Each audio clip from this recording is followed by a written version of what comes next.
গত সপ্তাহে ওয়াদা দেওয়া ছিল আপনাদেরকে আলোচনা করব হজ এবং কোরবানি পরবর্তী শিক্ষা। কেন? কারণ হলো আমরা এই জাতি এবাদতকে শুধুমাত্র আক্ষরিক এবাদত শিখেছি, রোজা মানে না খায় থাকা, আর সলাৎ মানে মসজিদে এসে তাড়াহুড়া করে একটু উঠোবসা করে চলে যাওয়া। এর কোনো ইমপ্লিমেন্ট, এর কোনো বাস্তবায়ন, এর কোনো শিক্ষা, এটা আমার আপনার ব্যক্তি, সমাজ, সোসাইটি, পরিবার, রাষ্ট্র, ব্যবসা, কারবার, অর্থনীতি, শিক্ষানীতি, কোনো কিছুর মধ্যে আমাদের সলাতের কোনো শিক্ষা থাকবে না। এবাদতের মতো আলাদা, আমাদের জীবন সম্পূর্ণ আলাদা। এবাদত শুধু মসজিদের ভিতরে, মসজিদের বাহিরে গেলে সম্পূর্ণ অন্যরকম। মসজিদের ভিতরে আল্লাহর আইন, সংসদ, বঙ্গভবন, রাষ্ট্রীয় সকল কর্মশালা, অফিস আদালত, বিচার ব্যবস্থা, শিক্ষা ব্যবস্থা, সমস্ত জায়গায় তাগতি কারবার, এইভাবে আমরা দিনকে বুঝেছি। এটা 100% ভুল। সালাত, সিয়াম, হজ, যাকাত সবই আল্লাহ প্রবর্তন করেছেন মানুষকে প্রকৃত মানুষ বানানোর জন্য, জানোয়ারগুলোকে আনোয়ার বানানোর জন্য। মানুষ তার জীবন সুন্দর হবে, তার অর্থনীতি সুন্দর হবে, তার পরিবার সমাজনীতি সুন্দর হবে, সেই জন্য সালাতের টার্গেট আছে, সিয়ামের টার্গেট আছে, হজের টার্গেট আছে। এইগুলি নিয়ে আমরা এর আগে আলোচনা করেছি। আজকে সংক্ষিপ্ত আকারে যে হজ চলে গেল, কুরবানি চলে গেল, আমাদের হাজি ভাইদের মধ্যে 2/3 অলরেডি ফিরে চলে এসছেন, বাকিরা এখনো কিছু আছেন যারা এখনো আসেননি। যারা বেশি দেরিতে গিয়েছেন তারা ধীরে ধীরে প্রতিদিনই আসছেন। আজকের এই আলোচনা শুধু হাজিদের জন্য নয়, হাজি, গাজী, মুন্সি, মৌলবী, সাধারণ মুসল্লি সকল মানুষের জন্য প্রযোজ্য। হজ এবং কুরবানি থেকে আমরা কি শিক্ষা পেলাম? আমি অল্প কয়েকটি শিক্ষা, ঘড়ি আমাকে ওয়ার্নিং দিচ্ছে, লাস্ট পর্যন্ত এই কয়েকটা বিষয় ইনশাল্লাহ আমরা আলোচনা করতে চাই। একই বিষয়, হজ কুরবানির মাসে হয়, আর কুরবানি হজের মাসে হয়। দুইটাই জিলহজ মাসে হয়। আগের দিন হজ, পরের দিন কুরবানি। হজের লক্ষ্য, কুরবানির লক্ষ্য, উদ্দেশ্য সেম লক্ষ্য। সলাতের লক্ষ্য, সিয়ামের লক্ষ্য সেম লক্ষ্য। যাকাতের লক্ষ্য, হজের লক্ষ্য, সকল ইবাদতের লক্ষ্য একই লক্ষ্য। কোরআনে কারীমে আল্লাহ সুবহানাহু ওয়া তাআলা বললেন এক কথায়, আউযু বিল্লাহি মিনাশ শাইতানির রাজীম, ইয়া আইয়ুহান নাস উ'বুদু রাব্বাকুমুল্লাযী খালাকাকুম ওয়াল্লাযীনা মিন ক্বাবলিকুম লাআল্লাকুম তাত্তাকুন। ইয়া আইয়ুহান নাস, বিশ্ব মানবতা, মানব মণ্ডলী, হে, উ'বুদু রাব্বাকুম, তোমরা তোমাদের ওই রবের ইবাদত করো, আল্লাযী খালাকাকুম, যিনি তোমাদেরকে সৃষ্টি করেছেন, ওয়াল্লাযীনা মিন ক্বাবলিকুম, তোমাদের পূর্ববর্তীদেরকেও তিনি সৃষ্টি করেছেন। এই যে ইবাদত, এক কথায় ইবাদত, উ'বুদু রাব্বাকুম, তোমাদের রবের ইবাদত করো। রবের ইবাদত কি দিয়া হয়? সালাত, সিয়াম, হজ, যাকাত, দান সদকা, কোরআন তেলাওয়াত, ইত্তাকার আরো যা কিছু রয়েছে। লক্ষ্য উদ্দেশ্য কি? লাআল্লাকুম তাত্তাকুন, যাতে তোমরা মুত্তাকি হতে পারো। অতএব 1 নাম্বার শিক্ষা যেটি, সেটা হলো হজের শিক্ষা, কুরবানির শিক্ষা, তাকওয়া। কুরবানির আগে আপনারা বারবার শুনেছেন আল্লাহ সুবহানাহু ওয়া তাআলা কোরআনে বলছেন, লা ইয়ানালাল্লাহা লুহুমুহা ওয়ালা দিমাউহা ওয়ালাকিন ইয়ানালুহুত তাকওয়া মিনকুম কাযালিকা সাখখারাহা লাকুম লিতুকাব্বিরুল্লাহা আলা মা হাদাকুম ওয়া বাশশিরিল মুহসিনিন। পশু কত মোটা তাজা ছিল, এর মধ্যে গোশত কত কেজি হয়েছে, অস্থি, মজ্জা, চর্ম, চর্বি, কোনো কিছুই আল্লাহ সুবহানাহু ওয়া তাআলা দেখেন না। যে ব্যক্তি গত সপ্তাহে বলেছিলাম আপনাদের মনে থাকার কথা, এক ব্যক্তি তরবারি ঘুরাইয়া জিহাদ করছে, অমুসলিমদেরকে কচুকাটা করছে, মুসলিম সমাজ বাহবা দিচ্ছে, কাফের সমাজ থরথর করে কাঁপছে, ডজন ডজন কাফেরকে জাহান্নামে পাঠিয়ে দিয়েছে। বীর বিক্রম, বীর উত্তম, বীর বাহাদুর সেজে কচুকাটা করছে একেবারে জেহাদের ময়দানে। মারতে মারতে একটা মানুষ কতজনের সাথে কোলে উঠতে পারে? সর্বশেষে শহীদ হয়ে গেছে। আল্লাহ তাকে জাহান্নামে দিবেন, দিয়ে বলবেন, তুই যখন তরবারি ঘুরিয়েছিলি তখন সকল মানুষ তোর তরবারির দিকে তাকিয়েছিল, বলেছিল এরকম সেরকম, আর আমি আল্লাহ সুবহানাহু ওয়া তাআলা তাকিয়েছিলাম তোর কলবের দিকে। মানুষ তার কলবের খবর রাখে না, মানুষ তার অন্তর দেখে না। নবীজি হাদিসে বলছেন, ইন্নাল্লাহ লা ইয়ানজুরু ইলা সুওয়ারিকুম ওয়ালা ইলা আজসামিকুম ওয়ালা ইলা আমওয়ালিকুম ওয়ালাকিন ইয়ানজুরু ইলা কুলুবিকুম ওয়া আমালিকুম। তোমার চেহারা কত সুন্দর, আর তোমার হাইট কত বেশি, আর তোমার স্ট্রেংথ কত, তোমার সম্পদ কত, তোমার শরীর কত, তোমার দাম্ভিকতা কত, তোমার অহংকার কত, তোমার জনবল ধনবল কত, আল্লাহ সেই দিকে তাকান না। আল্লাহ সুবহানাহু ওয়া তাআলা তাকিয়ে থাকেন তোমার কলবের দিকে সকল কিছুর ক্ষেত্রে। এই যে খুতবা দিচ্ছি, এই যে জুমার সালাত আদায় করছেন, আল্লাহ সুবহানাহু ওয়া তাআলা লাল রুমাল, জুব্বা পরা, দাড়িওয়ালা, আলখাল্লা পরা মুসল্লি, আল্লাহ এই দিকে তাকিয়ে আছেন না। আল্লাহ এক নম্বর তাকাচ্ছেন কলবের দিকে। কলবের দিকে, কলবের যে সমস্ত বেদি আছে, এর মধ্যে সবচেয়ে বড় বেদি একটা, সবচেয়ে বড় বেদি একটা অহংকার, সাংঘাতিক বড় বেদি। নিজের এরকম মনে করা, আই এম ভাব, এই ভাব নিয়ে হজ হবে না, এই ভাব নিয়ে সালাত হবে না, এই ভাব নিয়ে কোনো কিছু কবুল হবে না। আল্লাহ সুবহানাহু ওয়া তাআলা একদম ঘৃণা করেন যারা অহংকারী তাদের। কলবের ভিতরে আরেকটা যে বেদি, সেটা হলো কলবের এরকম চিন্তা, মানুষকে দেখানো, নাম কামানো, সুনাম সুখ্যাতি অর্জন, নিজের বহিঃপ্রকাশ, এইগুলি হলো কলবের বেদি। আল্লাহ এইগুলি যদি দেখেন, সর্বনাশ, এটা হবে না। আপনাকে যদি দুধ খাইতে দেয় কেউ এমন একটা গ্লাস থেকে, যে গ্লাসের মধ্যে মুখ ছিল, মানে পেশাব আর কি,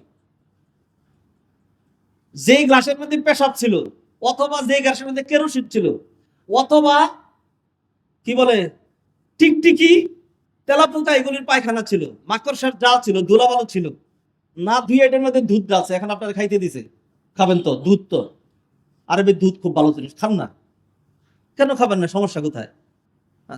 আপনার আত্মসম্মান বুঝে এটা লেগেছে যে অপরিষ্কার পাত্রে তুমি আমাকে দুধ দিয়েছো, না তুই তুমি এটা দিয়েছো, এটা আমি খাবো, এটা আপনার আত্মসম্মান বুঝে লাগে।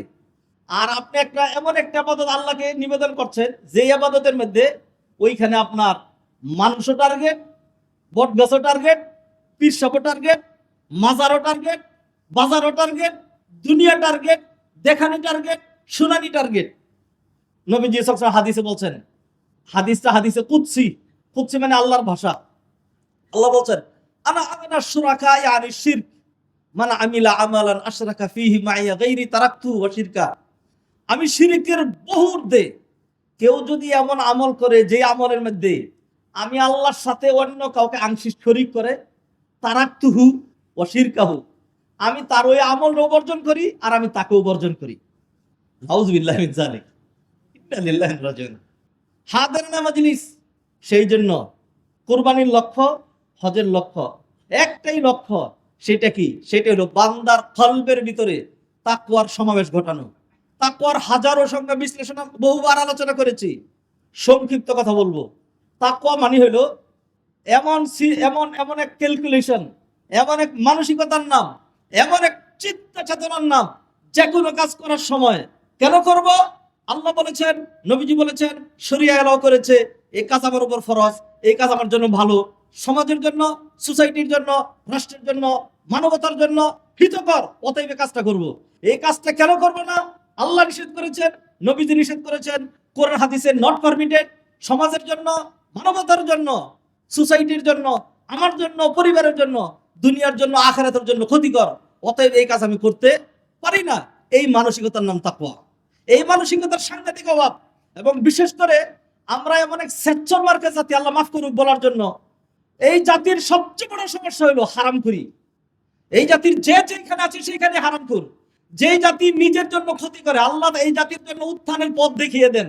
আল্লাহ এই জাতিকে গায়েব থেকে সাহায্য করে মুক্তির পথ দেখিয়ে দিচ্ছেন, এই জাতিকে এগিয়ে দিবেন।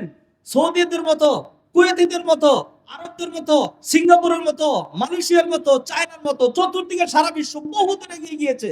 এই জাতি শুধু পিছাচ্ছে, অন্যান্য জাতির বহু কিছু করে, আর আমাদের আলহামদুলিল্লাহ আর কিছু হোক না হোক, এই চাপাটা এত টাইট, এখানে শক্ত খরম দিয়ে পিটাইলে ওই চাপা নরম হবে না, এত টাইট চাপা। কিছু না করার আগেই আপনারা এটা নিয়ে যে বড়াই করেন, বিশ্বটা ঘুরে আপনারা দেখেন, পারছে না কেন, দেশ কেন আগাচ্ছে না? শুধু চুরির কারণে, শুধু চুরির কারণে রাষ্ট্রপ্রধান থেকে শুরু করে, প্রধানমন্ত্রী থেকে শুরু করে, মন্ত্রী, এমপি, তারপরে ধরেন চেয়ারম্যান, মেম্বার, লোকাল কন্ট্রাক্টর সহ, সমাজের পাতি নেতা সহ সব কটা চুর, চুর, ডাকাত, বদমাশ, লম্পট।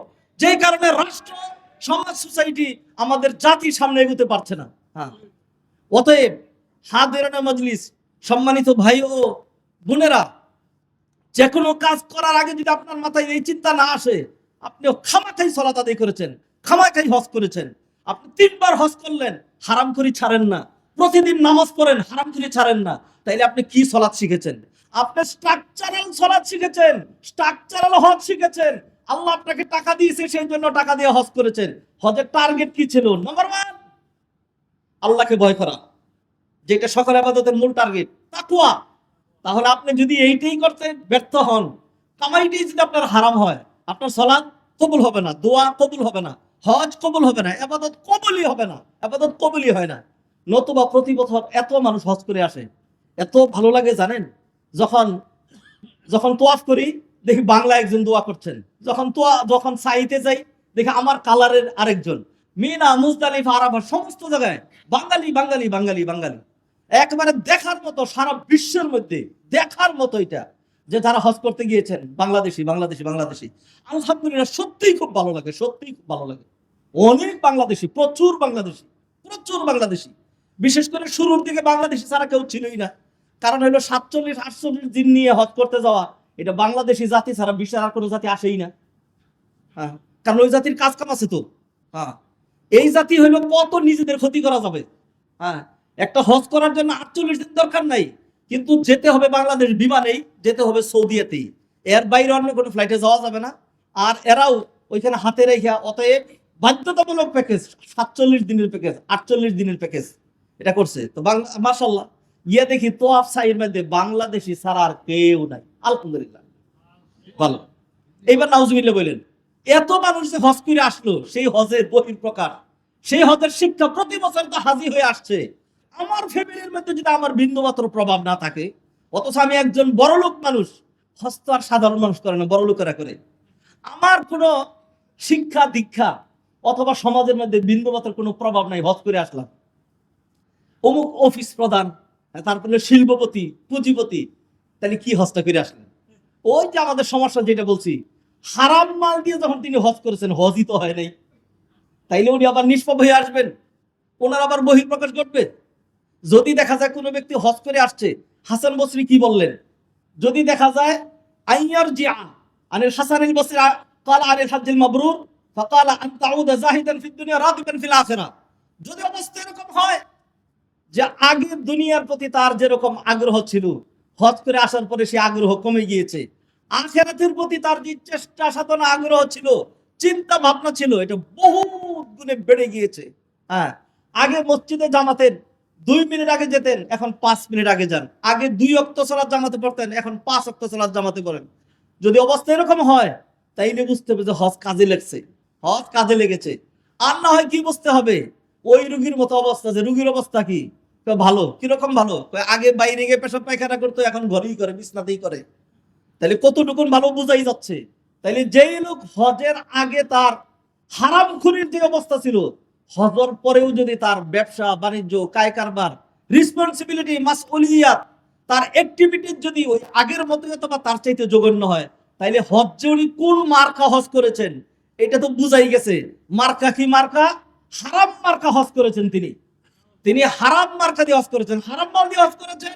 যাওয়ার পরে নিজের আমিত্ব, ব্যক্তিত্ব, বড়ত্ব, চেনো আমাকে, আমি অমক প্রধান, সবাই ওনাকে হিসাব করেছেন, উনি হজ করে এসেছেন। আল্লাহ আমাদেরকে মাফ করুক। হাদিরানে মজলিস, সেই জন্য বলছিলাম, হজ, কুরবানি, সালাত, সিয়াম, সকল কিছুর 1 নম্বর টার্গেট হলো কলবের ভিতরে কিসের সমাবেশ ঘটানো? তাকওয়ার ঘটানো, তাকওয়ার সমাবেশ ঘটানো। আপনারা জানেন হজ জিলহজ মাসে 8 তারিখ থেকে শুরু হয়। 8, 9, 10, 11, 12 এই 5 দিনের কমে হজ করা যায় না, 5 দিন লাগেই। এর মধ্যে মূল দিন হলো 9 তারিখ। আচ্ছা, এই 5 দিনে শেষ করা যায় অথবা 6 দিনে। নবীজি 6 দিনে করেছেন। আল্লাহ কোরআনে বলেন, ফামান তাআজ্জালা ফি ইয়াউমাইন, কেউ যদি 12 তারিখে হজ শেষ করে, ফালা ইসমা আলাইহি, কোনো অসুবিধা নাই। ওমান তাআখারা, আর কেউ যদি 13 তারিখে হজ শেষ করে, 7 দিন লাগায়া, 6 দিন লাগায়া, তাইলে কোনো অসুবিধা নাই। কে 5 দিনে করলো আর কে 6 দিনে করলো, আল্লাহ সেটা দেখবেন না। আল্লাহ কি দেখবেন? লিমানিত তাকা, লিমানিত তাকা, কে তাকওয়া অবলম্বন করলো, আল্লাহকে ভয় করলো, এটা আল্লাহ দেখবেন। এরপর আল্লাহ বললেন ওয়াত্তাকুল্লাহ, আল্লাহরই ভয় করতে থাকো। ওয়ালামু আন্নাকুম ইলাইহি তুহশারুন, তাকওয়া এমন এক বিষয় বান্দার কলবের ভিতরে, ইদা দাখালা তাকওয়া ফি কলবিক সলুহা সাইরু জাসাদিক, আইনুক, ইয়াদুক, বাতনুক, যাহরুক ওয়া কুল্লু শাই। তাকওয়া যদি কলবের ভিতরে ঢুকে, নবীজি হাদিসে যেমন বলে দিলেন, আলা ইন্না ফিল জাসাদি মুদগা ইদা সলুহাত সলুহাল জাসাদু কুল্লু ওয়া ইদা ফাসাদাত ফাসাদাল জাসাদু কুল্লু আলা ওয়াহিয়াল কলব। বান্দার কলবের ভিতরে যদি তাকওয়া ঢুকে, বান্দার কলবের যদি ইসলাম ঘটে যায়, তার সকল কিছু, তার পেট, তার গুপ্তাঙ্গ, তার হস্ত, তার পদযুগল, তার মস্তিষ্ক, তার চিন্তা চেতনা, তার চক্ষু, কর্ণ, নাসিকা সহ সকল কিছু ঠিক হতে বাধ্য। ওয়াইদা ফাসাদাত, আর কলব যদি খারাপ হয়ে যায় তাহলে তার সকল কিছু খারাপ হয়ে যেতে বাধ্য। অতএব এটি একটি টার্গেট ছিল। আমি খুব বেশি লম্বা করতে পারবো না, কারণ হলো যদি আমার হাতে উপায় উপকরণ আছে তবু আজকে শেষ করতে হবে। আগামী সপ্তাহে যদি আমি আসলে আলোচনা শুরু করি, 1-2 সপ্তাহ আলোচনা চলবে, এরপরে আবার হজ এবং কুরবানি শিক্ষা নিয়ে আসলে মানুষ আসবে। এতদিন পরে হজ এবং কুরবানি শিক্ষা, সেই জন্য তাড়াহুড়া করে যা পারি আজকেই বলে শেষ করে দেব। এই পয়েন্টের উপরে বহু লম্বা আলোচনা ছিল, রেখে দিলাম এখানেই।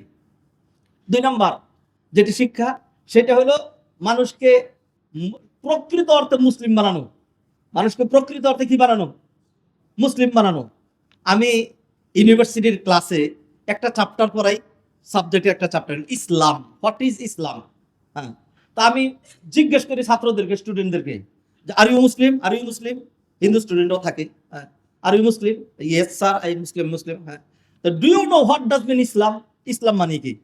তো ইসলাম মানে, এই পর্যন্ত যত উত্তর পাইছি, 1-2 জন ছেলে হয়তো কখনো বলছে, আর নাহলে বাকি সবাই বলে ইসলাম স্যার, ইসলাম মিনস পিস, ইসলাম মিনস শান্তি, ইসলাম মানে এরকম। আমি বললাম না, নেভার। ইসলাম মিনস ডিসঅর্ডার, ইসলাম মানে অশান্তি। আমি বলি ইসলাম মানে অশান্তি, ইসলাম মানে শান্তি। তুমি পাইছো কোথায় এটা? ইসলাম মানে যে এক কথায় যে শিখছেন, ইসলাম মানে শান্তি শান্তি শান্তি শান্তি, সেই জন্য ইসলামের যে রিয়েল মিনিং, ইসলাম কাকে বলে সেটাই তো আপনি জানেন না। আপনি মুসলিম, এই যে আমি যে কথা বলছি এখানে বহুত মানুষ আপনাদের এটা জানেন না, ইসলামের আসল অর্ডারটা কি, আসল অর্থটা কি। ইসলাম এটা আরবি শব্দ, ইসলামের আরবিতে অর্থ করা হয় আল ইস্তিসলাম। ইসলামের অর্থ হলো আল, বাংলায় কঠিন শব্দের সাধারণ শব্দ অর্থ আছে না, এরকম ইসলামের অর্থ করে আল ইস্তিসলাম। আল ইস্তিসলাম মানে হলো to surrender absolutely and completely to Allah সুবহানাহু ওয়া তাআলা। আল্লাহর কাছে পূর্ণাঙ্গভাবে আত্মসমর্পণ করা। আত্মসমর্পণ কাকে বলে? ধরেন ইরান আর ইসরায়েল যুদ্ধ লাগছে, এখন ফাইটার একটা ভূপাতিত করছে, এখন পাইলট কি বললো? সারেন্ডার করো। হ্যাঁ, পাইলট বললো এই যে পিস্তল নিচ্ছি, হ্যাঁ দাঁড়াও সারেন্ডার করবো। হ্যাঁ, হাত তুলো, না তুলবো না। এটার নাম সারেন্ডার? এটার নাম সারেন্ডার না।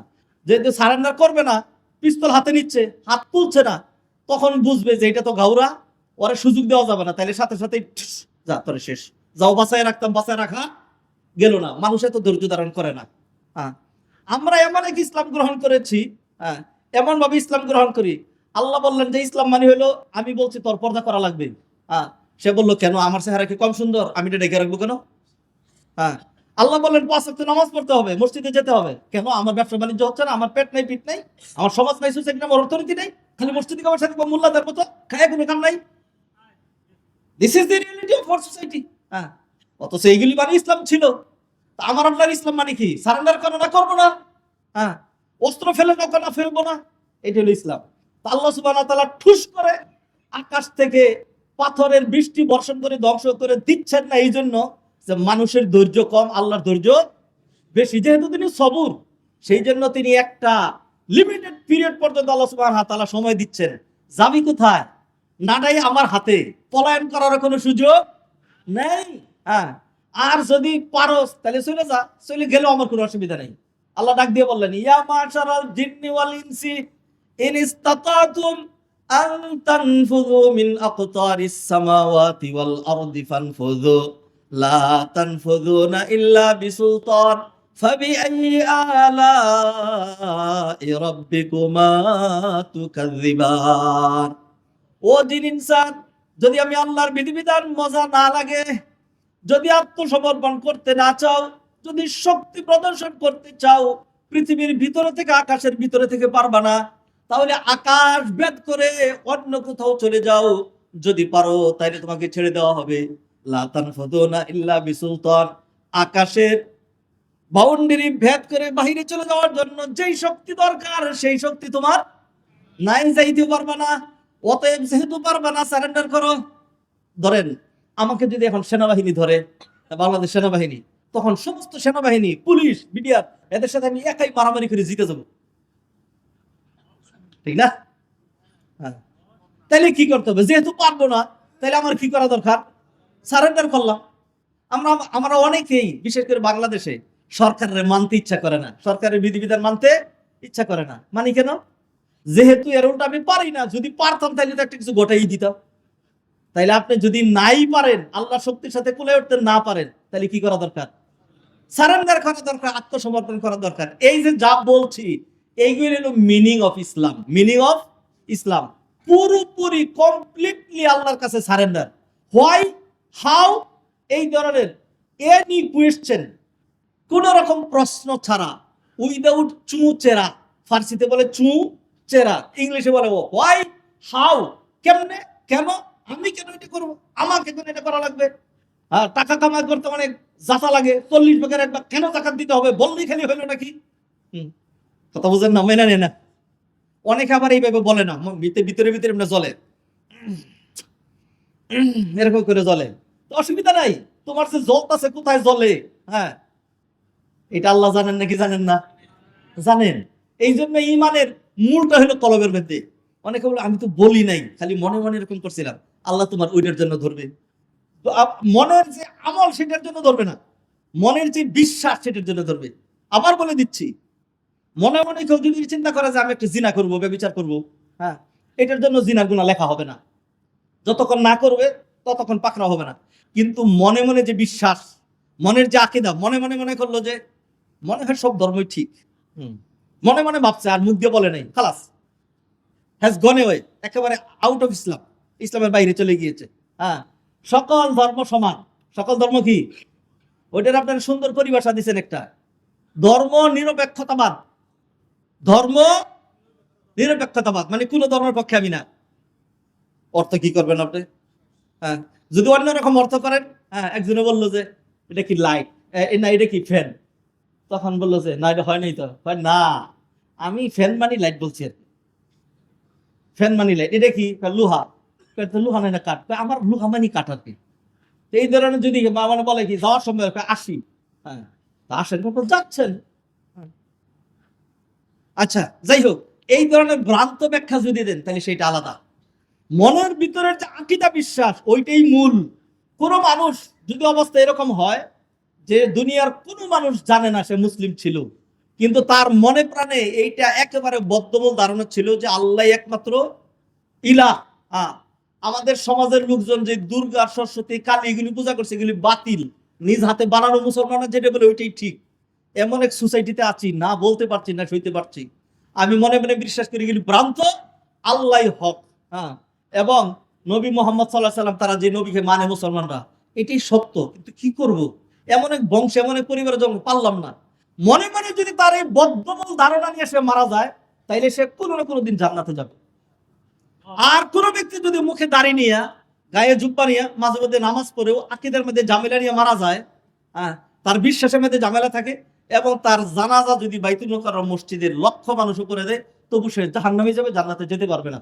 কারণ আল্লাহ সুবহানাহু ওয়া তাআলার মূল ফয়সালা করবেন তার কলবের বিশ্বাসের উপরে। হাদিরের মজলিস ফিরে আসি। গরি আমাকে ওয়ার্নিং দিচ্ছে, ইসলাম এটা একটা শিক্ষা, হজ এবং কুরবানি দুইটারই। হজের মধ্যে আল্লাহ সুবহানাহু ওয়া তাআলা বললেন, you are VIP guest of my house, দুইফুর রহমান হাজিরা। তো আমার ঘরে হজ করতে আসছো, তাইলে আমার ঘরের হজ ব্যতিক্রম।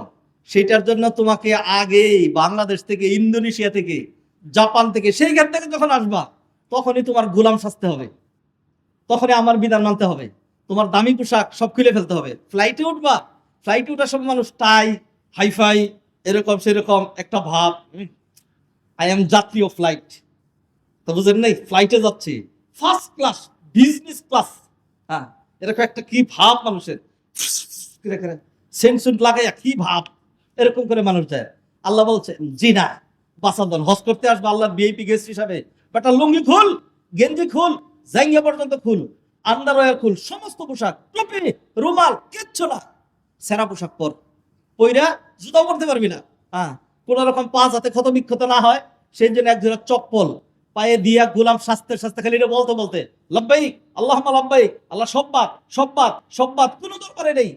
টাকার গোলাম ছিলাম, শয়তানের গোলাম ছিলাম, নফসের পূজারী ছিলাম, গুপ্তাঙ্গের পূজারী ছিলাম, সিনাবে বিচারকারী ছিলাম, সব বাদ, লব্বাইক লব্বাইক আল্লাহুম্মা লব্বাইক, হে আল্লাহ চলে আসছি আপনার কাছেই, সব কিছু বাদ দিয়ে চলে আসলাম। এটার নাম ইসলাম। এটার নাম কি? ইসলাম। ইসলামের প্রমাণ দিলেন বাবা ইব্রাহিম আলাইহিস সালাতুস সালাম কুরবানি করার সময়। আল্লাহ সুবহানাহু ওয়া তাআলা কি বলেন শব্দ শুনবেন। ফালাম্মা বালাগা মাহু সায়া ক্বালা ইয়া বুনাইয়া ইন্নী আরা ফিল মানামি আন্নী আযবাহুকা ফানজুর মাযা তারা ক্বালা ইয়া আবাতি ফাআল মা তু'মার সাতাজিদুনি ইনশাআল্লাহু মিনাস সাবিরিন। শব্দ শুনেন। ফালাম্মা আসলামা فلما أسلما وتله للجبين وناديناه أن يا إبراهيم قد صدقت الرؤيا إنا كذلك نجزي المحسنين إن هذا لهو البلاء المبين وفديناه بذبح عظيم وتركنا عليه في الآخرين السلام على إبراهيم كذلك نجزي المحسنين إنه من عبادنا المؤمنين وبشرناه بإسحاق نبيا من الصالحين। এই যে কয়েকটা আয়াত তেলাওয়াত করলাম, এগুলো কুরবানির আয়াত। এইখান থেকে একটু শিক্ষা নিচ্ছি। আল্লাহ সুবহানাহু ওয়া তাআলা ইব্রাহিম ইসমাইল তারা যেই ত্যাগ তিতিক্ষা, এই পরিবার যে পরীক্ষা দিয়েছিলেন, এটাকে বলা আল ইবতিলাউল আইলি, পুরোটা পরিবার। হাজেরা আলাইহিস সালাম কি কঠিন পরীক্ষা দিলেন, হজের আগে আলোচনা করা হয়েছে। ইব্রাহিম আলাইহিস সালাম কি কঠিন পরীক্ষা দিলেন, হজের আগে আলোচনা করা হয়েছে। ইসমাইল আলাইহিস সালাম কি কঠিন পরীক্ষা দিলেন, ইব্রাহিম ইসমাইল হাজেরের কঠিন পরীক্ষা, পুরো কুরবানি জুড়ে আলোচনা করা হয়নি, আলোচনা করা হয়েছে। এরপরে আল্লাহ সুবহানাহু ওয়া তাআলা বলেন ফালাম্মা, অতঃপর, লাম্মা আসলামা, আসলামা এটা ইসলাম থেকে পাস্ট টেন্স, আসলামা সিঙ্গুলার, আসলামা দ্বিবচন, আসলামা এক আলিফ টান দিয়া, কলা একজন বললো, কলা দুইজন বললো, কলু তিনবার ততোধিক বললো। ফালাম্মা আসলামা, অতঃপর বাপ বেটা ইব্রাহিম ইসমাইল উভয়েই যখন আসলামা ইসলাম গ্রহণ করলো, ইসলাম গ্রহণ করলো। আসলামা মানে ইসলাম গ্রহণ করা। ইব্রাহিম আর ইসমাইল, ইব্রাহিমের ইসমাইল অমুসলিম ছিল, তাহলে আল্লাহ সুবহানাহু ওয়া তাআলা আসলামা বললেন মানেটা কি? মানে এইবার বুঝেন, আল্লাহ দেখাই দিলেন আসলামা কারে বলে। সারা জীবন দাবি করছ আমি ইব্রাহিমের সন্তান, ইব্রাহিমের বেটা, আমি আল্লাহ বলে দিয়েছিলাম। ইহুদিরা ইব্রাহিমের দলে টানে, খ্রিস্টানরা টানে, পত্তলিকরা টানে, সবাইকে বাদ দিয়ে আমি আল্লাহ ঘোষণা করে দিয়েছিলাম না, ইব্রাহিম শুধুমাত্র মুসলিম জাতির পিতা, আর মুসলমানরা ইব্রাহিমের সন্তান। মুসলমানরা ইব্রাহিমের মিল্লাতা আবিকুম ইব্রাহিম হুয়া সাম্মাকুমুল মুসলিমিনা মিন ক্বাবলু ওয়া ফি হাযা। মিল্লাতা আবিকুম ইব্রাহিম হুয়া সাম্মাকুমুল মুসলিমিন, তিনি তোমাদের নামকরণ করে গিয়েছেন মুসলমান, এবং তিনি আগে ঘোষণা দিলেন ইন্না সলাতি ওয়া নুসুকি ওয়া মাহইয়ায়া ওয়া মামাতি লিল্লাহি রাব্বিল আলামিন লা শারীকা লাহু ওয়া বিযালিকা উমিরতু ওয়া আনা আউয়ালুল মুসলিমিন। আমার সালাত, সিয়াম, হজ, যাকাত, কুরবানি, everything only for the sake of Allah সুবহানাহু ওয়া তাআলা ওয়া আনা আউয়ালুল মুসলিমিন, আর আমি হলাম সর্বপ্রথম আত্মসমর্পণকারী। আল্লাহ সুবহানাহু ওয়া তাআলা দেখাইলেন, এ মুসলমানরা শিখ, খালি যে পশু জবাই করলি এত লক্ষ টাকার দামের, এরপরে বললি যে বেশে গোশত কেমন হয়েছিল, দেখছেন গোশতের কালারটা দেখেছেন, হ্যাঁ সেই রকম 1,73,000 টাকা দিয়ে কিনেছিলাম। ওরে বাবা কি প্রাউড, এইটাই কি কুরবানি? হ্যাঁ, মক্কার ওই যে জমজম টাওয়ারটা চিনেন না, মক্কা টাওয়ারের ভিতরে যে ওই যে হিলটন, হিলটন তো চিনেন না, হিলটন তো প্রসিদ্ধ, ওই হিলটনের যে একদম সামনের যে একটা না, ওইটাতে ছিলাম। হ্যাঁ, জমজম টাওয়ারের ওই পুলমান চিনেন না, হ্যাঁ, আর ওইটাতে ছিলাম। সফওয়া টাওয়ারের মধ্যে ছিলাম, খানা দানা সারাক্ষণ, ফল ফ্রুট, এত সেবা দিয়েছে না, খুব ভালো। ওই মাত্র 14 লাখ টাকার প্যাকেজে গিয়েছিলাম, মাশাআল্লাহ। This is Hajj, this is qurbani. এটা হলো আমাদের সমাজের রিয়েলিটি। না, এটা না। আল্লাহ দেখাই দিলেন, ফালাম্মা আসলামা, বাপ বেটা ইব্রাহিম ইসমাইল উভয় মিলে যখন আল্লাহর কাছে পুরোপুরি আত্মসমর্পণ করলো। কেমন পুরোপুরি? বাপ তার একমাত্র কলিজার টুকরা, নয়নের মণি, আদরের দুলাল, বাপ তার একমাত্র সন্তানকে বৃদ্ধ বয়সে আল্লাহর জন্য জবাই করে দিবে। আর ছেলেটা তার জান ধরে দেওয়ার জন্য ছোট্ট বাচ্চা বলল, বাবা কষ্ট হবে, ধৈর্য ধারণ করবো, সাতাজিদুনি ইনশাআল্লাহু মিনাস সাবিরিন। ও বাবা, যতই কষ্ট হোক ধৈর্য ধারণ করবো। ওই ছেলে বাবাকে পরামর্শ দিচ্ছে, বাবা শক্তি করতে পারছেন না, মায়া হচ্ছে, চেহারা দেখে খারাপ লাগে, আমাকে উপর করে শোয়ায় দেন, চোখটা বেঁধে নেন, এইবার আমার ঘাড় দিয়ে ছুরি চালান। সর্বশেষ যখন এই অবস্থায় হয়ে গেল, ইসমাইল নিচের দিকে তাকানো, চোখ বাঁধা, ইব্রাহিম চোখ বাঁধা, আশেপাশে কি হচ্ছে না হচ্ছে আর দেখছে না। আল্লাহ সুবহানাহু ওয়া তাআলা তখন ফেরেশতাদেরকে অর্ডার করলেন, একজন বান্দা, একটা পিতার একটা সন্তান আল্লাহর জন্য এর চাইতে কঠিন পরীক্ষা কিভাবে দেয় আর কিভাবে আত্মসমর্পণ করে। আত্মসমর্পণের চূড়ান্ত পর্যায়ে বাপ বেটা চলে গিয়েছে। ও ফেরেশতারা, আমি তো মানুষের জান চাই না, মানুষের কলবটা দেখতে চাই, আমার দেখা শেষ, আর দেরি করো না, বেহেশত থেকে দুম্বা নিয়ে যাও। সেকেন্ডের মধ্যে ফেরেশতারা বেহেশত থেকে দুম্বা নিয়ে এসে ইব্রাহিমের ছুরির নিচে ধরে দিল। আরেক ফেরেশতা ইসমাইলকে টান দিয়া দূরে সরাইয়া দিল। আল্লাহ সুবহানাহু ওয়া তাআলা ডাক দিয়ে বললেন, ও ইব্রাহিম ও ইসমাইল, আল্লাহর জন্য পুরোপুরি আত্মসমর্পণ করতে পেরেছো। ওয়ানাদাইনাহু আইয়া ইব্রাহিম ক্বাদ সাদ্দাকতার রুইয়া ইন্না কাযালিকা নাজজিল মুহসিনিন। যারা আল্লাহর আদেশ মেনে নেয়, কঠিন হলেও যারা বলে না আল্লাহর নির্দেশ এটা আমি করব, আল্লাহ এইভাবেই তাদেরকে সাহায্য করেন। সুবহানাল্লাহ। ও হাজী ভাইয়েরা, যারা হজ করতে গিয়েছিলেন, শৌখিন মানুষ, এর মধ্যে আমাদের মায়েরা, মেয়েরা, বোনেরা আছে যারা জীবনে কষ্ট করে না। আমরা বাঙালি জাতির তেমনি কষ্ট করি না। সৌদিয়ানেরা, অন্যরা দেখবেন তারা প্রচুর হাঁটতে হয়, কারণ হারামে যাবেন, লিমিটেশন আছে, তো এরপরে আর গাড়ি যাবে না, এটুকু আপনাকে হাঁটতেই হবে। হজে যে হেঁটেছি আমরা, হজে যে হেঁটেছি, মাঝে মধ্যে একজন দুজনের যে কি জানি থাকে, এগুলি আবার হিসাব করে কত কদম দেওয়া হইল, জানা আছে আমার, থাকুক। হ্যাঁ, একজনে বলো আজকের দিন শেখ জানেন কত হাঁটা হয়েছে, কতটুকু, 22.5 কিলোমিটার।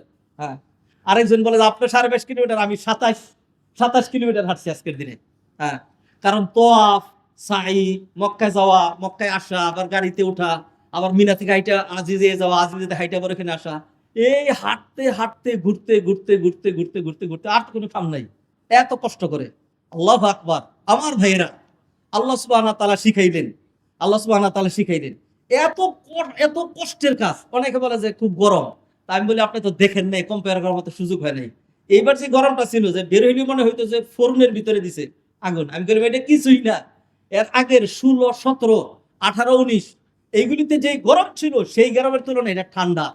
হ্যাঁ, এত কঠিন অবস্থায় প্রতিটা মানুষ কঙ্কর নিক্ষেপ সহ সমস্ত কাজ কেন পারে, কিভাবে পারে? কারণ আল্লাহ সুবহানাহু ওয়া তাআলা যখন বান্দা তার কাছে সারেন্ডার করে, কঠিন বিধানটা মেনে নেয়, তখন সহজ করে দেন কে? আল্লাহ সুবহানাহু ওয়া তাআলা। খুবই কঠিন কাজ। ইব্রাহিম নিল ছেলেরা জবাই করব, ইসমাইল বলল জানটা ধরিয়ে দিয়ে দিব, আল্লাহ সুবহানাহু ওয়া তাআলা সহজ করে দিলেন। পারছে, মা বিদায় নিয়ে দিয়েছে, লোকালয় থেকে সেই আলাদা করে মেন আসি পাহাড়ের উপর, ওইখানে তারা এই কাজ করছে, এত আল্লাহ সুবহানাহু ওয়া তাআলা পুরস্কার দিয়ে দিলেন। ওয়ানাদাইনাহু আইয়া ইব্রাহিম ক্বাদ সাদ্দাকতার রুইয়া ইন্না কাযালিকা নাজজিল মুহসিনিন। স্বপ্ন তুমি বাস্তবায়ন করেছো, যারা সৎকর্ম পরায়ণ, আমি আল্লাহ তাদেরকে এইভাবেই প্রতিদান দেই। কিরকম প্রতিদান দেই? কেমনে? মানে আল্লাহর জন্য সারেন্ডার করে ভালো কাজ করলে আল্লাহ আপনার ক্ষতি করবে না, তো আল্লাহ আপনাকে কি করবে? রক্ষা করবে। কষ্ট করে রোজা রাখছিলেন, এরপর দেখা গেল 1 মাস রোজা রাখছিলাম, 1 মাস রোজা রাখার কারণে আমার অবস্থা খুব খারাপ হয়ে গেছে। জীবন এরকম হয় নাই, বরং এটা হয়েছে ঈদের দিন খুব বেশি খাইছিলাম, গরুর মতো অবস্থা খারাপ হয়ে গেছে। হ্যাঁ, গোশত অনেক খাইছিলাম, এই জন্য অবস্থা কি হয়ে গেছে? খারাপ হয়ে গেছে। আল্লাহর বিধান মেনে নিলে, নামাজ পড়ছি অনেক হয়েছে, খুব অবস্থা খারাপ হয়ে গেছে, অনেক নামাজ পড়ছি এই জন্য মনের ভিতরে খুব অশান্তি, যাকাত দিছি সেই জন্য টাকা কমে গেছে, এরকম জীবনে একজনও পাবেন না। দান করছে, এই যে এখানে উপস্থিত আছে, হয়তো অনেকে মনে মনে ভাবতেছে যে আমার কথা বলতেছে সে, দান করছে, এরপরে দেখলো যে আল্লাহ, দান করছিলাম 10,000, আল্লাহ অন্য দিকে 1 লাখ দিয়ে দিছে, আমার চিন্তাই ছিল না, আল্লাহ অন্য দিকে দিয়ে দিছে। এরকম মুসল্লি আছে এখানে, মনে মনে হাসতেছে। আমি চিনি, জানি তো, আমার সাথে কথা হয়তো। তাহলে দিয়ে দিলে, আল্লাহ রাস্তায় দিয়ে দিলে ফেরত দেয় কে? আল্লাহ সুবহানাহু ওয়া তাআলা। আল্লাহ বলছেন এইভাবেই সৎকর্ম পরায়ণ হলে আল্লাহ প্রতিদান দিবেন। ইউনূস আলাইহিস সালাতু সালাম বিপদে পড়ে মাছের পেটের ভিতর থেকে ডাক দিলেন, লা ইলাহা ইল্লা আনতা সুবহানাকা ইন্নী কুনতু মিনাজ জালিমিন। আল্লাহ বললেন ফাস্তাজাবনা লাহু ওয়া নাজ্জাইনাহু মিনাল গাম্মি। আমি ইউনূসের ডাকে সাড়া দিলাম, তাকে বিপদ থেকে উদ্ধার করলাম। ওয়া কাযালিকা নুনজিল মুমিনিন। এমনি ভাবে মুমিনরা যদি আমাকে ডাক দেয় বিপদে পড়ে, আমি আল্লাহ তাকে এইভাবে উদ্ধার করব। ওয়া কাযালিকা নাজিল মুহসিনিন। তাহলে ইউনূস আলাইহিস সালামের এখানে বললেন মুমিনিন, এখানে বললেন মুহসিনিন। মুমিন মুহসিন তো একই রকম। হ্যাঁ, আপনি মাকাম তো এগুলি। আখবিরনি মাল ইসলাম, ইসলাম কাকে বলে? এরপরে আখবিরনি মাল ঈমান, তারপরে আখবিরনি মাল ইহসান। ইহসান কাকে বলে? যারা ইহসান করে তারা মুহসিন, তারা মুহসিনিন। মানে এইগুলি একটার সাথে আরেকটা জড়িত। তাহলে সত্যি আপনি যদি সৎকর্ম পরায়ণ হন, তাহলে আল্লাহ সুবহানাহু ওয়া তাআলা ইব্রাহিম এবং ইসমাইলকে যেইভাবে রক্ষা করেছেন, ইউনূস আলাইহিস সালামকে যেইভাবে রক্ষা করেছেন, তাদের ডাকে সাড়া দিয়েছেন, আল্লাহ সুবহানাহু ওয়া তাআলা ওইভাবেই আপনার ডাকে কি করবেন? সাড়া দিবেন। হাদিরানে মজলিস, অনেক আলোচ্য বিষয় ছিল। দুই একটা পয়েন্টের নাম বলে শেষ করে দিচ্ছে সময়ের কারণে। হজের অন্যতম শিক্ষা তাহসিনুত তাআমুল, উত্তম আখলাক। উত্তম আখলাক, good character, good behaviour. Good character, good behaviour. বুইসতু লিউতাম্মিমা মাকারিমাল আখলাক। আমি উত্তম চরিত্রের পূর্ণতা সাধন করার জন্য এসেছি। সেই জন্য হজের যে লক্ষ্য উদ্দেশ্য, এগুলো এর আগে আমরা অনেক আলোচনা করেছি, সেইগুলো নিয়ে আসেন সাথে, তাইলে আপনি দেখবেন। তারপরে হলো আরেকটা লক্ষ্য উদ্দেশ্য হজের, যেটা রেহলাতুল হাজ্জি, রেহলাতুন ঈমানিয়াতুন অথবা রেহলাতুন ইস্তিদাদিয়াতুন লিল আখিরাহ। হজের সফরটা আখিরাতের একটা প্রস্তুতিমূলক সফর। আরো বহু বিষয় ছিল, সব বাদ দিলাম। বাদ দিয়ে শুধু এই একটা পয়েন্টে 2-3 মিনিট কথা বলবো। 1-2 মিনিট বেশি হয়ে গেলে ধৈর্য ধারণ করবেন ইনশাআল্লাহ। হজের সফরটা পুরোপুরি একটা আখিরাতের প্রস্তুতিমূলক সফর। আল্লাহ প্রথমে শিখাই দিলেন সাদা কাপড় পর। 2টা সাদা কাপড় পরার পরে আপনার মনে যদি এটা না আসে যে এইভাবেই তো সাদা কাপড় পরায় আমার বিদায় করে দিবে। আজকে আমার পরিবার যেরকম আমাকে সাদা কাপড় পরে এয়ারপোর্টে পাঠিয়ে দিল, চোখের পানি ছাড়তেছে, যাচ্ছি, হ্যাঁ, আলাদা একা হয়ে যাচ্ছি। তো এখন তো সাথে অন্যান্য হাজিরা আছে, কিন্তু এমন একটা দিন আসছে যখন আমাকে 2টা সাদা কাপড় পরাইয়া মাটির ভিতরে শুয়ে আবার মাটি চাপা দিয়ে যখন চলে আসবে, তখন আমার কি অবস্থা হবে?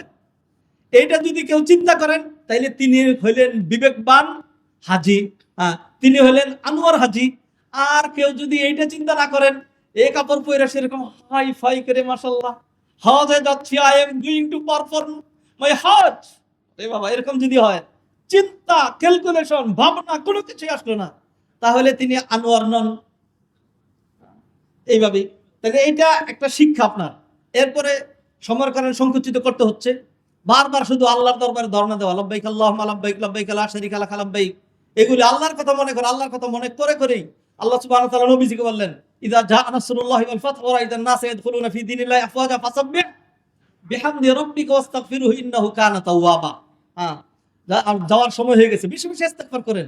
তো হজও শেখানো হলো যে আফদালুল হাজ্জি আল আজ্জু ওয়াস সাজ্জু, সবচেয়ে উত্তম হজ হলো যেই হজের মধ্যে তালবিয়া বেশি পড়া হয়। হাজিরা তালবিয়া পড়তেছে, হঠাৎ একটু চুপ হয়ে গেছে, আরেকজন বলে হাজি সাহেবরা তালবিয়া পড়েন, তখন আবার সবাই লব্বাইক আল্লাহুম্মা লব্বাইক, এরকম করতে করতে দেখা যায় বাসের মধ্যে লব্বাইক লা শারীকা লাক ইন্নাল হামদ, এরকম করতে তালবিয়া পড়তে পড়তে ঘুমিয়ে গেছে। হাজি সাহেবরা সময় শেষ হয়ে যাচ্ছে, লব্বাইক আল্লাহুম্মা লব্বাইক, এই সারাক্ষণ একটা পেরেশানি, এই আমি তো আমার সময় শেষ হয়ে যাচ্ছে, আমার সময় শেষ হয়ে যাচ্ছে, হাজি সাহেবের এই তো আমরা মক্কা পৌঁছে গেছি, আর কতক্ষণ তালবিয়া পড়তে পারবো, তাড়াতাড়ি তালবিয়া পড়েন। এরকম একটা মানুষের মনে করা, এইভাবে তো আমার জীবন শেষ হয়ে যাচ্ছে, অতএব কত তাড়াতাড়ি আরেকটু প্রস্তুতি নেওয়া যায়। এরপরে তোয়াফ সাই শেষ করে সর্বশেষ অন্যান্য কথাগুলো বলা বাদ দিলাম। মুজদালিফায় যখন মাটির মধ্যে শুয়ে থাকেন, যখন আকাশটা দেখতে পাচ্ছেন, তখনও কিছু কল্পনা আসে না, একটু আসে না। আরাফার ময়দানে সকল মানুষ যখন ক্রন্দন করছে, তখনও কোনো চিন্তা আসে না, আখিরাতের প্রস্তুতি আসে না। বাদ দেন, মক্কা মদিনায় যতদিন ছিলেন, প্রতিদিন নামাজের পরে যখন ঘোষণা করলো আসসালাতু আলাল আমওয়াতি ইয়ারহামুকুমুল্লাহ, বুঝছেন কি ঘোষণাটা? আসসালাতু আলাল আমওয়াত, প্রতিদিন যে জানাজা পড়লেন, এত প্রতি ওয়াক্তে জানাজা। হাজী সাহেবদেরকে বললে দুইটা বের করতে পারবে যে অমুক তারিখে একদিন হঠাৎ এক ওয়াক্তে একটা জানাজা ছিল না, আর নাহলে প্রতি ওয়াক্তেই জানাজা ছিল। এত জানাজা করার পরে কল্পনা আসলো না এরকম আপনার একটা জানাজা হয়ে যাবে? কি তাইলে কি কি তাইলে জীবনটা কি? তাহলে কি শিখলাম, কি আনতে গেলাম, কি নিয়ে আসলাম? এত জানাজা পরেও আখিরাতের প্রস্তুতির এখানে পাওয়া গেল না। আপনার চোখের সামনে আপনার গ্রুপের একজন চলে গিয়েছে দুনিয়া থেকে, হ্যাঁ, আপনার দেশে একজন চলে গিয়েছে, হ্যাঁ, তারপরে যাচ্ছিলেন তওয়াফের মধ্যে, হঠাৎ করে দেখেন লাশ নিয়ে ঢুকতেছে, লাশ নিয়ে বের হচ্ছে। এরপরে যাচ্ছিলাম নামাজ পড়ার জন্য, গত সপ্তাহে বলেছিলাম মাগরিবের জন্য রওনা দিয়েছি, হ্যাঁ, তারাও রওনা দিয়েছে। এক হাজি ওই কবুতর চত্বর পর্যন্ত যাইতে পারছি, রুখলি রোডে, রোডের উপরেই পড়ে গেছে। এইখান থেকে কোনো শিক্ষা হলো না। আল্লাহ সুবহানাহু ওয়া তাআলা শিক্ষা দিয়েছেন আপনার সামনে, আপনি শিক্ষা গ্রহণ করলেন না। প্রতিদিন সূর্য উঠছে ডুবছে, শিক্ষা পেলেন না। রাতের আগমনে, হ্যাঁ, দিবসের প্রস্থানে কোনো শিক্ষা পেলেন না। আপনার হার্ট বিটিং, হ্যাঁ, আপনার ব্রিথিং সিস্টেম, ঘুমিয়ে গিয়েছিলেন আবার আত্ম ফিরে পেয়েছেন, শিক্ষা পেলেন না। তা জানোর হলে শিক্ষা পাবে কোথায়? এত বছর পর্যন্ত আমার বাড়ির গরু, আমি যে ডক্টরের পর্যন্ত কমপ্লিট করলাম, আমার বাড়ির গরু প্রাইমারিও শেষ করে নাই। কথা বুঝেন নাই? আপনি যে বড় ডাক্তার হয়েছেন, আপনার বাড়ির যে গরুটা, ওইটা এমএ পাশও করে নাই, মেট্রিক সার্টিফিকেটে নেয় নাই। কাউ বিকজ কাউ সারাক্ষণ শুধু ঘাস খাও, হ্যাঁ, সে ওইটা নিয়ে ব্যস্ত, তার শিক্ষা হবে না। কোন মানুষের অবস্থা যদি এরকম হয়, এত কিছু দেখার পরে শিক্ষা হয় না, তাইলে কিসের হিউম্যান বিং? হ্যাঁ, সিওডব্লিউ, সিওডব্লিউ। হ্যাঁ, আল্লাহ আমাদেরকে সর্বশেষ বাদ দিচ্ছি, সব বাদ দিয়ে চলে আসছি। আসার আগে দিয়ে খালি একটা জিনিস যদি মানুষ খালি এইটুকুন চিন্তা যদি আখিরাতের জন্য করতো, সে আল্লাহর ওলি হয়ে যেত। আসার আগে দিয়ে প্রতিদিন, হ্যাঁ, অমুক রুমে গিয়ে হাঁটে ঠক ঠক করে খায়। আপনার কাছে স্কেল আছে? স্কেল বুঝছেন? মানে লাগেজ মাপার পাল্লা আছে কিনা? লাগেজ মাপার, ভাই আমার যে 5 কেজি বেশি হয়ে গেছে, আপনার কি একটু ভ্যাকান্সি আছে? না, নাই, এটা করে শেখা, তাইলে ফালাই দিই এখান থেকে। এয়ারপোর্টের কি অবস্থা? যেই করাকরি করতেছে 1 কেজির এত দিতে, না না সম্ভব না। আচ্ছা ঠিক আছে, পুরান লুঙ্গি ফালাই দিলাম, পুরান গেঞ্জি ফালাই দিলাম, এইটা দরকারি নিয়ে ফালাই দিলাম। দামি একটা জিনিস কিনছিলাম, সুন্দর একটা প্যাকেট, এই প্যাকেটটা বক্সটা ফালাইতে ইচ্ছা করতেছিল না, আর এই দেশ আমাদের দেশের জীবনে ফালাইতো না, এটাও ফালাই দিলাম। ফালাইতে ফালাইতে 10-15 বার করে ওজন করে করে এরকম করতে করতে এরপরে সর্বশেষ বলি, এয়ারপোর্টে যখন যায়, আমি বিশেষ করে যেটা মানুষ বলি যে আল্লাহর রস কিচ্ছু হবে না, খালি আল্লাহরা ডাকেন। সবাই রে দেখি সুন্দর আল্লাহরা ডাকতেছে, হ্যাঁ, এরকম করে করতেছে। আর আমার মাল বুকিং দিয়েছিলাম, সে কিছু বলছে, ধরছিল এটা করে সেরা, না আলহামদুলিল্লাহ, সেই এবার আমাদের জন্য দোয়া করেন। সে মানে এয়ারপোর্টের এই যে গাঠিগুলি পার হবে, সেটার জন্য প্রতিটা মানুষের কি পরিমাণ চিন্তা, সব দিয়ে দেওয়া হয়েছে। এইবার হ্যান্ড লাগেজ নিয়ে যখন যাবে, এখানে আটকাবে, সাইজ দেখবে, ওজন করবে, এটা সেটা করবে। এটার জন্য পার হওয়ার পরে আলহামদুলিল্লাহ সে কিচ্ছু করে নাই, আমার সাথে এটা ছিল, নিয়ে চলে আসছে, আলহামদুলিল্লাহ হয়ে গেছে। শুধু এয়ারপোর্ট নিয়ে আমার আপনার যে কনসার্ন, ও হাজি ভাইয়েরা যারা হজে যাননি তাদেরকে সহ, শুধু এয়ারপোর্ট পার হবো, সর্বোচ্চ আমার কি করবে? আমি বলছি শুনেন, এটা হজ ওইখানে বলছি, আজ পর্যন্ত এরকম কোন রেকর্ড নাই যে কোন হাজির মালামাল বেশি হয়ে গেছে, সেই জন্য সৌদি সরকার তাকে আজীবনের জেল দিয়ে আটকে দিয়েছে, জীবনে আর কোনোদিন তার দেশে যাওয়া হবে না। এরকম কি হয়েছে? কোনোদিন হয় নাই। হয়তো আপনার এয়ারপোর্টে একটু হয়রানি হবে, হয়তো কিছু মালামাল ফেলে দিতে হবে, না হয় কিছু জরিমানা দিতে হবে। এইটুকুনের জন্য আমার আপনার যে কনসার্ন, আখিরাতের ওজনের জন্য, মিজানের জন্য, ফুলসিরাতের জন্য, হাউজে কাউসারের জন্য, এবং আল্লাহ সুবহানাহু ওয়া তাআলার প্রস্তুতের জন্য, মাহশারের ময়দানে দাঁড়ায় থাকার জন্য এতটুকুন কনসার্ন, এতটুকুন চিন্তা যদি আমার আপনার হইতো, তাহলে প্রতিটা হাজি হাসান বসরি হয়ে, বুজুর্গ হয়ে, আল্লাহর ওলি হয়ে দেশে ফিরত। ঠিক না? আদরের মজলিস, এইগুলো হজের শিক্ষা। আসুন হজ এবং কুরবানির শিক্ষাগুলো, সকল ইবাদতের শিক্ষা আমরা যেন আমাদের জীবনে ইমপ্লিমেন্ট করার, বাস্তবায়ন করার তৌফিক এনায়েত করি। আল্লাহ যেন তৌফিক এনায়েত করেন। আল্লাহ সুবহানাহু ওয়া তাআলা আমাকে আপনাকে তৌফিক দান করেন। আল্লাহ সুবহানাহু ওয়া তাআলা আমার আপনার হজ এবং কুরবানি সবকিছু কবুল করে নেন। আল্লাহ সুবহানাহু ওয়া তাআলা আমাদেরকে আমাদের ইবাদতের শিক্ষা জীবনে ধরে রাখার তৌফিক এনায়েত করেন। আকুলু কওলি হাযা ওয়া আস্তাগফিরুল্লাহ লি ওয়া লাকুম ওয়া লিসাইরিল মুসলিমিন ফাস্তাগফিরু ইন্নাহুল গফুরুর রহিম।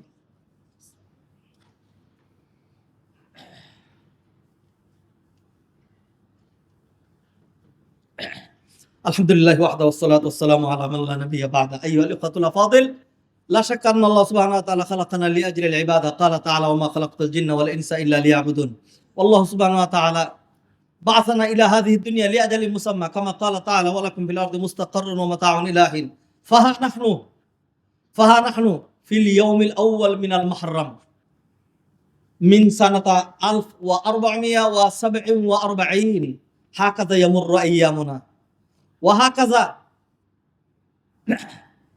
নাতাকাদ্দামু ইলা আজালিনা ওয়া ইযা জাআ আজালুনা ইযা জাআ আজালুহুম ফালা ইস্তাখিরুনা সাআতান ওয়া লা ইস্তাকদিমুন ফাআলাইনা আন নাস্তাঈদ লিল মাউত ওয়া লিমা বা'দাল মাউত ওয়া আনফিকু মিম্মা রাযাকনাকুম মিন ক্বাবলি আন ইয়াতিয়া আহাদাকুমুল মাউত ফায়াকুল রাব্বি লাউলা আখখারতানি ইলা আজালিন করিবিন ফাসাদ্দাqa ওয়া আকুন মিনাস সালিহিন ওয়া লা ইউআখিরুল্লাহু নাফসান ইযা জাআ আজালুহা আল্লাহু খাবীরুম বিমা তা'মালুন সাল্লু আলা নবিয়িল বাশীর ফাইন্না আল্লাহ সুবহানাহু ওয়া তাআলা আমারানা বিস-সালাতি ওয়াত-তাসলিমি আলা নবী সাল্লাল্লাহু আলাইহি ওয়াসাল্লাম ফাকাল ইন্নাল্লাহা ওয়া মালাইকাতাহু ইউসাল্লুনা আলান নবী ইয়া আইয়ুহাল্লাযীনা আমানু সাল্লু আলাইহি ওয়া সাল্লিমু তাসলিমা আল্লাহুম্মা সাল্লি আলা মুহাম্মাদ ওয়া আলা আলি মুহাম্মাদ কামা সাল্লাইতা আলা ইব্রাহিম ওয়া আলা আলি ইব্রাহিম ইন্নাকা হামিদুম মাজিদ ওয়ারদাল্লাহু আনিল খুলাফার রাশিদিন আবী বকর ওয়া ওমর ওয়া উসমান ওয়া আন আলী রিদওয়ানুল্লাহি তাআলা আলাইহিম আজমাইন ওয়া আন্না মা'হুম বিকারামিকা ওয়া জুদিকা ওয়া ইহসানিকা ইয়া আরহামার রাহিমিন আল্লাহুম্মা আইজ্জিল ইসলাম ওয়াল মুসলিমিন وأذل الشرك والمشركين والكفر والكافرين ودمر أعداءك أعداء الدين واجعل بلدنا بنغلاديش وبلدان جميع المسلمين آمنا مطمئنا رخاء سخاء يا رب العالمين